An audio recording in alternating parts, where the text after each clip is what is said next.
சாய் பக்தர்களுக்கு வணக்கம். என் அன்பு குழந்தையே, நீ செய்யும் தானமும் தர்மமும் 7 தலைமுறைக்கும் கவசமாக உனக்கு காக்கும் தினம். அகல் விளக்கு அன்னதானம் கேட்கின்றேன். அன்னம் வேண்டி வருவோரை அரவணைத்து அள்ளிக்கொடு. 1000 ஜென்மங்கள் புண்ணியங்களை உனக்கு அள்ளி கொடுக்கின்றேன். உண்ணாமல் நோன்பு இருப்பதை விட பசியால் வாடும் ஒருவருக்கு உணவு அளிப்பது சிறந்தது. உண்மையிலேயே எனக்கு உணவளிக்க விரும்புவோர் பசித்தவர்களுக்கு உணவு அளிக்கலாம். படைப்பின் ஒவ்வொரு வடிவத்திலும் அதை நான் பெற்றுக்கொள்வேன்.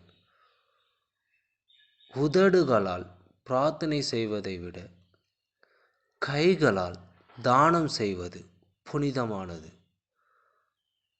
பணதானம் செய்ய நான் சொல்லவில்லை, அதை செய்யாதே. பணதானம் செய்யாதே, அதற்கு மாற்றாக அன்னதானம் செய். உனக்கு கோடி புண்ணியம். உன்னையும் உன் குடும்பத்தையும் பல இன்னலான சிக்கல்களிலிருந்து, இக்கட்டான சிக்கல்களிலிருந்து உன்னை அது காக்கும். வாழ்க்கையில் ஒருவருக்கு வரும் கஷ்டகாலம் என்பது முதல் பாதி விதி. கர்மவினை மறுபாதி. அவரவர் மனம்தான் காரணம். அவர்கள் முன் நிற்பது எதிர்நிலை சூழ்நிலைகள் அல்ல, அவரவர் மனதில்தான் இருக்கின்ற எதிர்நிலை. பகைவர் வெளியில் இருப்பவர்கள் அல்ல. மாயை என்ற வேறு எந்த ரூபமும் இல்லாமல் உன் ரூபத்திலேயே இருக்கின்றது.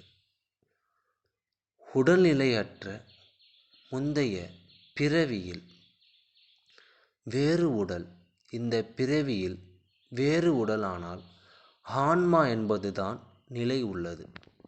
நீ உன்னுள் குழம்புவதற்கு காரணம் மாயை என்ற எதிர்வினையும் ஆன்மா என்ற நேர்மறை சாயல்கள்தான் நல்லதை உன் மனதில் யோசனையாக செலுத்தும்.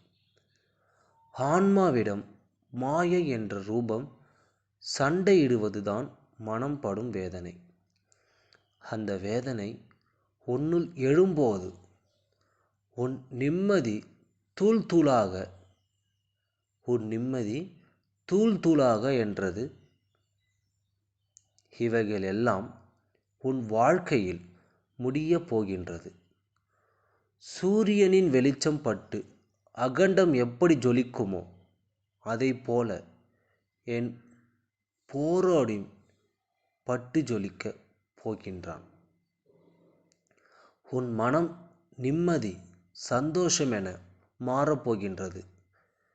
வெற்றிகரமாக எல்லாம் எதிர்மறை சூழ்நிலைகளிலிருந்து வென்று வந்து விடுவார். இனி எல்லாம் நல்லதாகவே அமையும். உன் மனம், எண்ணங்கள், செயல்கள், பாதைகள் நல்லதாக என் சாயலிலிருந்து அமையும். உனக்கு வாழ்வில் சில புதிய வழிகள் பிறக்க, சில வழிகள் நம் எதிர்நோக்கி அதை அனுபவிக்க வேண்டும். சற்று கடினம்தான். அதனால் எந்த எதிர்மறை சூழலிலும் மனம் தளராது நேர்மறை முனைப்புடன் தைரியமாக போராடும்.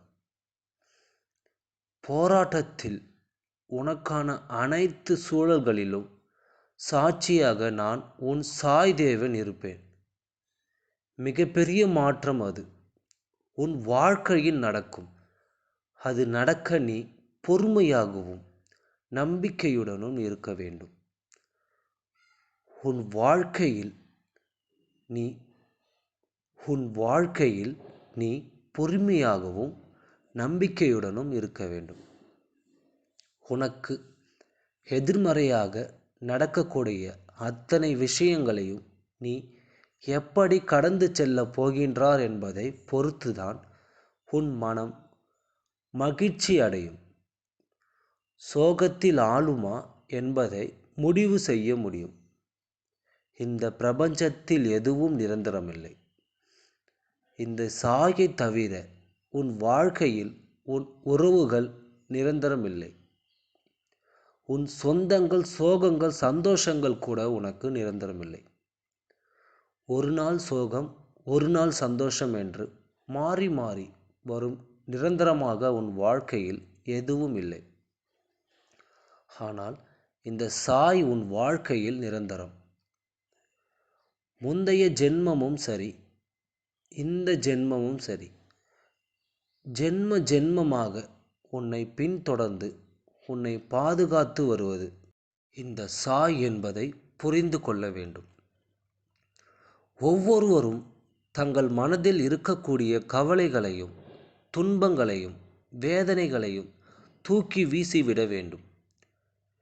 நீங்கள் நிம்மதி இழந்து காணப்படுவதற்கு இதுதான் முக்கிய காரணம். ஒவ்வொரு குழப்பம், புதிய புதிய எண்ணங்கள், அவைகள் உன்னை ஈர்க்கும்.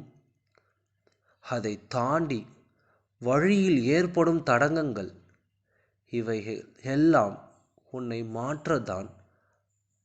அதை தெளிவாக புரிந்து கொள். ஒரு விஷயம் உன் முன் நடக்கின்றது. அதை எதிர்கொள்ள நினைத்து நீ செயல்பட வேண்டும். ஆனால் தப்பித்து ஓட பார்த்தால் அது உன்னை துரத்தத்தான் செய்யும். நீ ஓடும் ஒவ்வொரு தருவாயில் அதனால் வழிகளுக்கு ஆளாவாய். அதற்கு நீ அதை ஏற்று அதில் பக்குவப்பட்டு அதை தாண்டி வருவதுதான் உண்மையான வாழ்வின் சாராம்சம் அமைந்துள்ளது. நிகழ்வு என்ன நடந்தாலும் உன் மனம் தெளிந்த நீரோடை போல சலனமற்ற நிலையில் இருக்க வேண்டும். கடல் சீற்றத்தால் பொங்கி வரும் தண்ணீர் உள்ளே செல்லும் என்றைக்காவது கடலில் வற்றியதுண்டா? 1000 மாற்றங்கள் கடந்து வந்த பிறகுதான் கடல் தன் சமநிலையை அடைய முடியும். அதுபோலதான் ஐம்பூதங்களும் ஒன்றான கடலுக்கே இந்த பரீட்சை என்றால், இம்புலனான மனித உடலில் இருப்பவர்களுக்கு எத்தனை பரீட்சைகள் நடக்கும் என்பதை நீதான் பார்த்து கொள்ள வேண்டும்.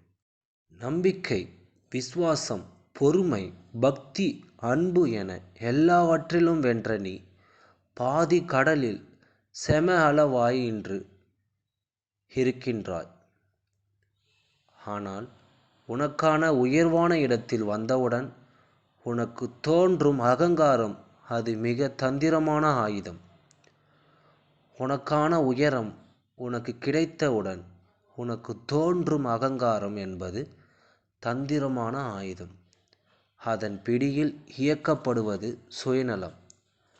அதை அகங்காரம் என்று உணர்ந்து அதிலிருந்து வெளிவருவது என்பது சிக்கலான ஒன்று.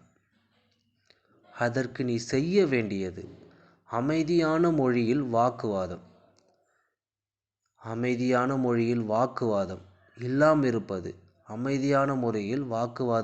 இருப்பது. ஏவிய அம்புகளுக்கு குறிக்கோள் ஒரு திசைதான். ஆனால் ஏவப்படாத அம்புகளுக்கு குறிக்கோளான பல திசைகளில் வழியே இருக்கும். என்றைக்கும் தன்னை ஒரு இடத்தில் தாழ்த்த நினைப்பவர்கள் வாழ்வில் உயர்ந்திருப்பது. அதை நினைவில் வைத்து கொள்ளுங்கள். தன்னை ஒரு இடத்தில் தாழ்த்தி நினைப்பவர்கள் வாழ்வில் உயர்ந்து இருப்பார். அதை நினைவில் வைத்து கொள்ளுங்கள். நீ என் பரிபூர்ண அருளும் ஆசீர்வாதமும் அன்பும் பெற்ற என் செல்லை பிள்ளை. உன்னை விட்டு நான் விலகுவதும் இல்லை. உன்னை விலகி போகும்படி நாம் செய்வதும் இல்லை. உன்னை முன்னும் பின்னும் என் பக்கவாட்டிலும் எல்லா திசைகளிலிருந்தும் பாதுகாக்கின்றேன். என் மீது நம்பிக்கை வை. என் கோரிக்கைகளை நிறைவேற்றி, உன் கோரிக்கைகளை நிறைவேற்றி, பிரார்த்தனைகள் அனைத்தும் விரைவில் பதில் தர நான் அவதரித்தவன். மாற்றங்கள் எந்த நேரத்திலும் திடீரென்று தோன்றும். உன் வாழ்வில் நீ நினைத்து பார்க்க முடியாத அளவிற்கு அதிசயம் விரைவில் நிகழப் போகின்றது. அனுபவிக்க தயாராக இரு. ஓம் சாய்ராம். நன்றி, வணக்கம்.